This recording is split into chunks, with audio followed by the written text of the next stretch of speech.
اعوذ باللہ من الشیطان الرجیم بسم اللہ الرحمن الرحیم رب اشرح لی صدری ویسر لی امری واحلل عقدۃ من لسانی یفقہوا قولی۔ حیات الصحابہ رضی اللہ تعالی عنہم، حصہ اول، ہجرت کا باب۔ حضرت زمرہ بن ابو العیس یا ابن العیس رضی اللہ تعالی عنہ کی ہجرت کا قصہ۔ حضرت سعید بن زبیر رضی اللہ تعالی عنہ فرماتے ہیں کہ جب یہ آیت اتری جس کا ترجمہ ہے کہ برابر نہیں بیٹھ رہنے والے مسلمان جن کو کوئی مجبوری نہیں، اور وہ مسلمان جو لڑنے والے ہیں اللہ کی راہ میں اپنے مال سے اور جان سے۔ مکے کے مسکین مسلمانوں نے اس آیت سے یہ سمجھا کہ ان کو مکہ میں رہنے کی اجازت ہے، ہاں جہاد میں جانا افضل ہے۔ پھر یہ آیت اتری جس کا ترجمہ ہے وہ لوگ کہ جن کی جان نکالتے ہیں فرشتے اس حالت میں کہ وہ برا کر رہے ہیں اپنا، کہتے ہیں ان سے فرشتے تم کس حال میں تھے؟ وہ کہتے ہیں ہم تھے بے بس اس ملک میں۔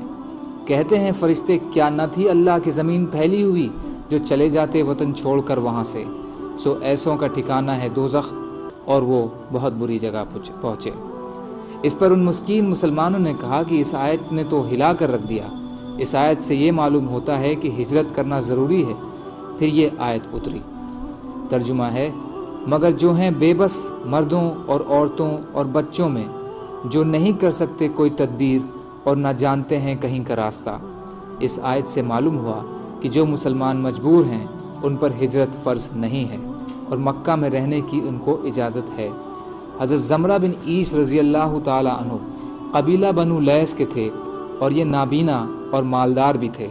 اس آیت کے اترنے پر انہوں نے کہا کہ چاہے میری نگاہ چلی گئی ہے لیکن ہجرت کے لیے میں تدبیر کر سکتا ہوں، کیونکہ میرے پاس مال ہے اور غلام ہیں، اس لیے مجھے سواری پر بٹھا دو۔ لہٰذا انہیں سواری پر بٹھایا گیا۔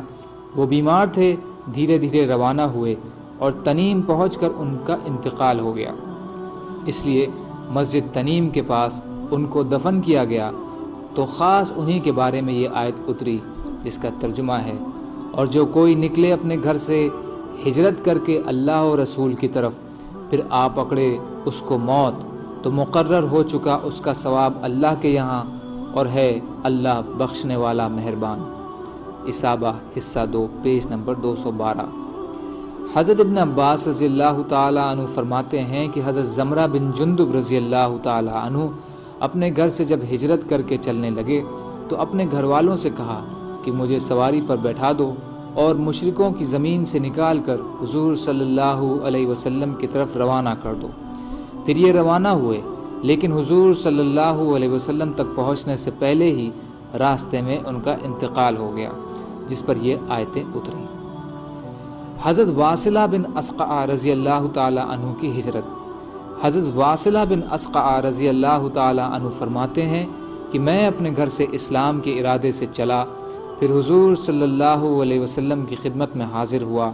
آپ نماز میں تھے، میں بھی آخری صف میں کھڑا ہو گیا اور میں نے ان مسلمانوں کی طرف نماز پڑھی۔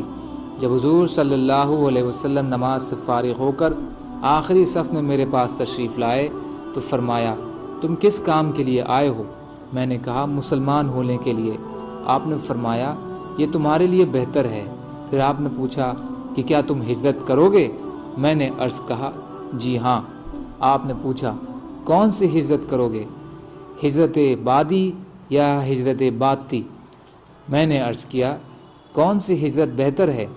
آپ نے فرمایا ہجرت باطی۔ پھر آپ نے فرمایا ہجرت باطی یہ ہے کہ تم اللہ کے رسول صلی اللہ علیہ وسلم کے ساتھ یہاں مدینہ میں رہنے لگ جاؤ، اور ہجرت بادی یہ ہے کہ تم اپنے گاؤں واپس چلے جاؤ۔ اور اب آپ نے فرمایا تم ہر حال میں اطاعت کرنی ہوگی، تنگی میں بھی اور آسانی میں بھی، دل چاہے یا نہ چاہے، اور چاہے تم پر دوسروں کو ترجیح دی جائے، پھر بھی تم اطاعت کرو گے۔ میں نے کہا بہت اچھا، ضرور کروں گا۔ پھر آپ نے بیعت فرمانے کے لیے اپنا مبارک ہاتھ بڑھایا اور میں نے بھی اپنا ہاتھ بڑھایا۔ جب آپ نے دیکھا کہ میں اپنے لیے کسی قسم کی رعایت نہیں طلب کر رہا ہوں تو آپ نے خود فرمایا جہاں تک تم سے ہو سکے۔ میں نے کہا جہاں تک مجھ سے ہو سکے۔ پھر آپ نے میرا ہاتھ اپنے ہاتھ میں لے لیا اور بیعت فرما لیا۔ حیثمی حصہ 7 پیج نمبر 10۔ سبحان اللہ و بحمدہ، سبحانک اللہم و بحمدک، اشہد ان لا الہ الا انت، استغفرک و اتوب الیک۔ سبحان ربک رب العزت عما یصفون وسلام علی المرسلین والحمد للہ رب العالمین برحمتک یا ارحم الراحمین۔ لا الہ الا اللہ محمد رسول اللہ۔